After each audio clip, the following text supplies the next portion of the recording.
Olá, alunos! Bem-vindos à nossa 10ª aula.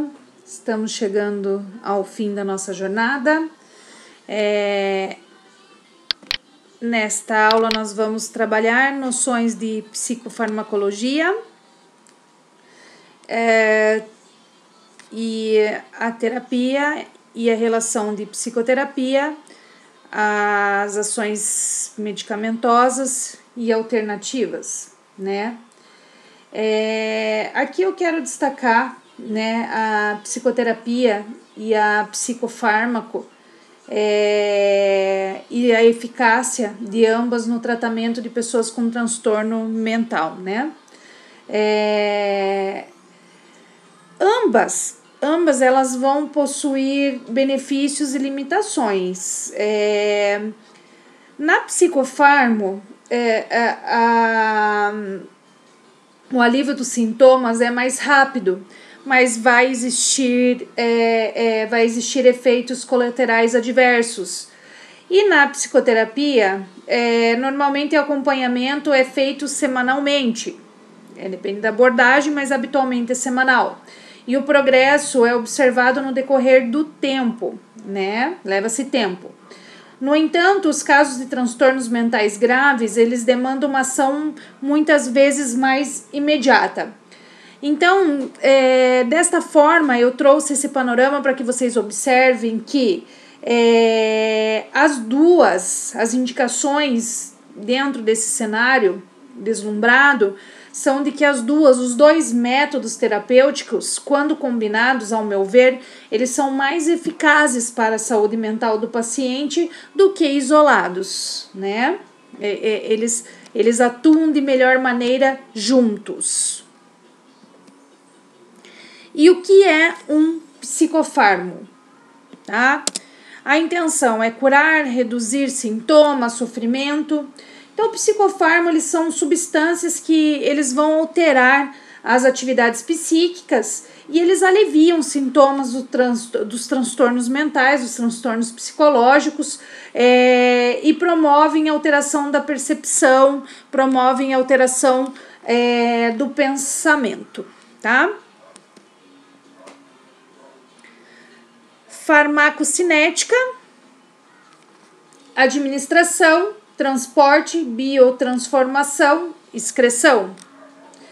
Na fase farmacocinética, ocorre, uma fase dentro da psicofármaco, dentro da fármaco, né? Ocorre a entrada na corrente sanguínea,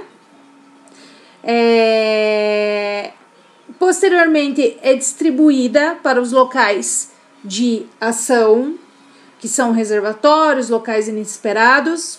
Após, são biotransformados em moléculas, que são moléculas mais hidrossolúveis, porque depois elas vão ser eliminadas, excretadas pelo organismo. Então, a farmacocinética, a fase de administração, transporte, biotransformação e excreção. E como eu expliquei para vocês, primeiro é distribuída nos locais de ação, são biotransformados em moléculas e depois são eliminados. E os efeitos destas drogas, né? Tem os efeitos sedativos, neurolépticos, hipnóticos, ansiolíticos, antidepressivos, estimulantes. E nós não poderíamos esquecer, né, que todos os psicofármacos, eles possuem, a grande maioria, a maioria devastadora, possui efeitos colaterais. Os principais efeitos colaterais desses medicamentos são sedação, tontura, hipotensão ortostática, que hipotensão ortostática, como que eu posso explicar para vocês? A pressão arterial baixa quando a pessoa se põe de pé. Então, ela está sentada ou ela está deitada e quando ela se põe de pé, ela se sente tonta. Isso é hipotensão ortostática, tá? síndrome parkinsoniana, que é aquele tremor nas mãos, acatisia, que a pessoa não consegue parar sentada, fica se movendo a todo momento, distonia aguda, espasmos musculares, né? Discinesia tardia, que são movimentos repetitivos que a pessoa fica fazendo, movimentos repetitivos, só que de forma involuntária, a pessoa não quer fazer esses movimentos. Insônia, alucinação. Alucinação é sempre a percepção real de um objeto que não existe, tá? Essa é a diferença do delírio e da percepção. Eu gosto sempre de dar o exemplo do seguinte: se você ou um amigo, né, ou pode ser um conhecido, está no quarto, né, e de repente está com muito medo, olha para a janela e vê uma pessoa de pé perto da janela. E quando vai acender a luz, olha e vê que era o cabide de roupa, né? Isso é um delírio, porque tem a apresentação do objeto, tá? Imaginem sempre que o delírio vai ter um objeto presente, ao contrário da alucinação, que não tem a presença desse objeto. Então, se vocês estiverem vendo uma pessoa de pé na janela, mas não tem nenhum objeto que represente essa pessoa, é uma alucinação, tá? Emes, que é o vômito, excesso de apetite, perda de apetite, perda da libido, que é do desejo sexual, intoxicação aguda, pode ser fatal, dependência, dificuldade no controle motor, paranoia e demais pensamentos delirantes, falência renal. E agora eu vou falar um pouquinho para vocês de psicologia comportamental. Antes de entrar em estímulo, né, estímulo e resposta, eu vou falar um pouquinho, uma introduçãozinha do que é para vocês, tá? Psicocomportamental, os psicólogos, né, comportamentais acreditam que todos os comportamentos eles são aprendidos, a gente aprende, seja por meio de associação, por recompensa, punição, sempre são aprendidos, tá? E esses profissionais, eles se debruçam em estudos para descoberta de padrões em nossas ações e comportamento e fatores que influenciam, né, esses comportamentos, tá? Então, são comportamentos aprendidos dentro da psicologia comportamental. Aqui em estímulo, SR, o S, ele significa estímulo e o R é correspondente à resposta, tá? Condicionamento operante, o termo condicionamento operante é um método de aprendizagem que utiliza o reforço ou a punição para aumentar ou para diminuir, né, a probabilidade de um comportamento de que ele volte a ocorrer no futuro, tá? Eu vou dar um exemplo para vocês. Vocês têm um cônjuge que ele não cozinha muito e você gostaria que ele cozinhasse mais, né? E em determinado dia ele vai lá e faz uma comida que talvez não seja tão gostosa, mas ele faz aquela comida. E aí você reforça o comportamento dele de fazer a comida. E você diz que comida boa e elogia aquela comida e fala que foi muito bom e que você está muito feliz dele ter feito aquela comida porque você pode descansar, né? Enfim, você reforçando aquele comportamento, a probabilidade dele cozinhar mais vezes aumenta, né? Se ele passar a cozinhar mais vezes, então significa que esse reforçamento deu certo, né? Que o estímulo que você ofereceu foi o suficiente e que ele passou, né? Que desencadeou o evento a ocorrer no futuro. Entenderam? Espero que sim. Modelagem do comportamento. Modelagem do comportamento é toda resposta que se aproxime ao comportamento desejado reforçado. Deixa eu usar esse mesmo exemplo meu que eu dei aqui.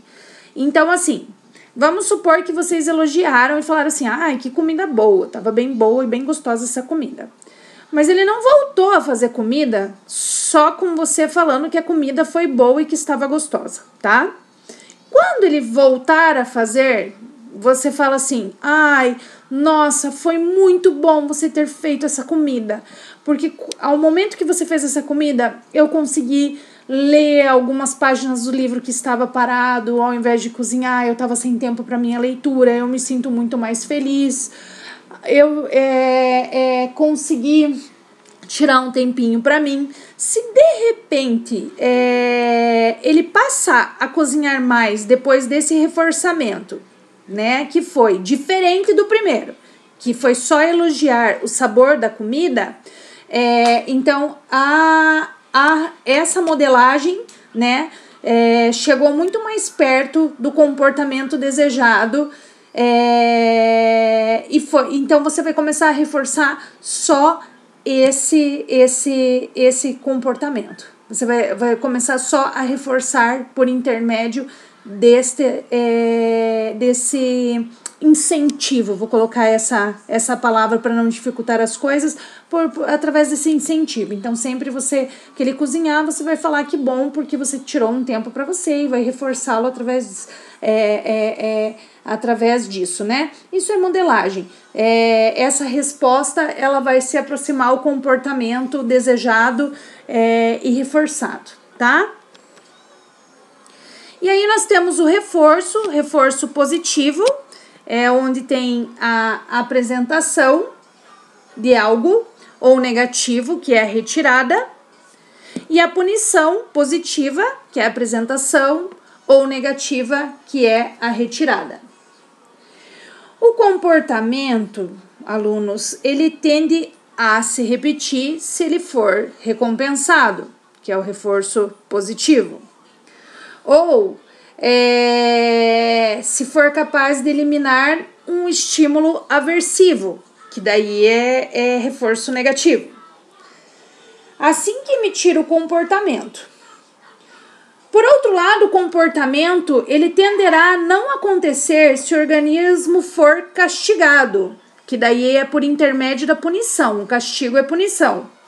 Então, se você punir, após a ocorrência, ele tende a não acontecer. Pela lei do reforço, irá associar essas situações com outras semelhantes, generalizando essa aprendizagem para um contexto mais amplo, né? Então, você generaliza para um contexto maior, de um menor, do micro para o macro, tá?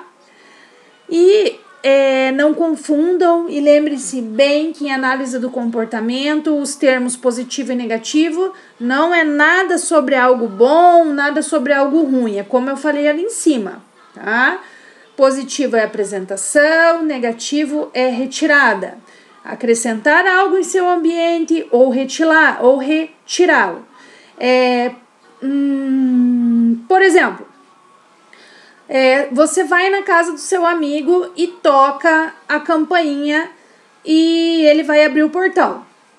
O ato dele atender você é um reforço positivo, porque algo foi acrescentado no ambiente.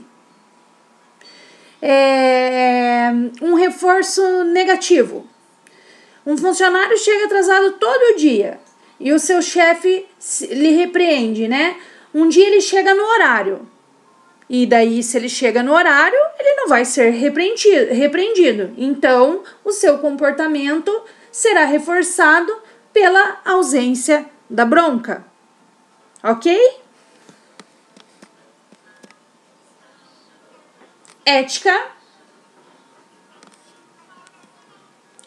postura,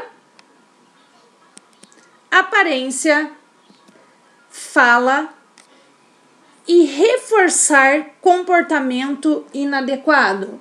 O profissional ele não deve reforçar comportamento inadequado do paciente. Sempre trabalhar com ética, com postura, tomar cuidado com a aparência, com a fala e nunca reforçar o comportamento inadequado. O ambiente terapêutico, embasado em espaço, conduta, relação terapêutica, é de extrema importância para o processo de terapia nós utilizarmos um espaço terapêutico que seja acolhedor, que seja agradável. O terapeuta, ele busca aplicar seus conhecimentos a fim de compreender, de influenciar e de sempre modificar a experiência psíquica e a função mental e o comportamento. Nós estamos falando de comportamento também desse paciente, né? O processo psicológico, o processo psicoterapêutico implica uma aliança entre o terapeuta e os aspectos conscientemente sustentadores do ego do paciente, bem como o estabelecimento de uma relação adequada entre o paciente e o terapeuta. Tem que ter uma relação adequada entre eles, para que ambos direcionem seus esforços a fim de alcançarem os objetivos planejados, porque a terapia sempre tem um objetivo. Já a relação terapêutica, esse último, é a base de uma boa terapia, pois a boa terapia ela se desenrola no enquadre clínico com um vínculo que favoreça esse processo, com essa junção de extrema relevância para o processo fluir de forma harmoniosa entre o terapeuta e o paciente. Tá certo? Um beijo a todos, até a próxima aula. Estamos acabando, como eu disse, a nossa jornada em saúde mental. É um assunto de extrema relevância. Sou suspeita em falar, mas tenho certeza que vocês concordam comigo. Quem for trabalhar nessa área perceberá que é uma área densa. Como já disse em outro momento, nós devemos sempre estar nos atualizando, sempre sabendo para trabalhar de forma ética, de forma adequada com esse público tão especial e tão intrigante, no sentido de a palavra não seria nem intrigante, a palavra é desafiador, porque é desafiador trabalhar com transtorno mental hoje, né? Fiquem bem, beijos a todos, até a próxima.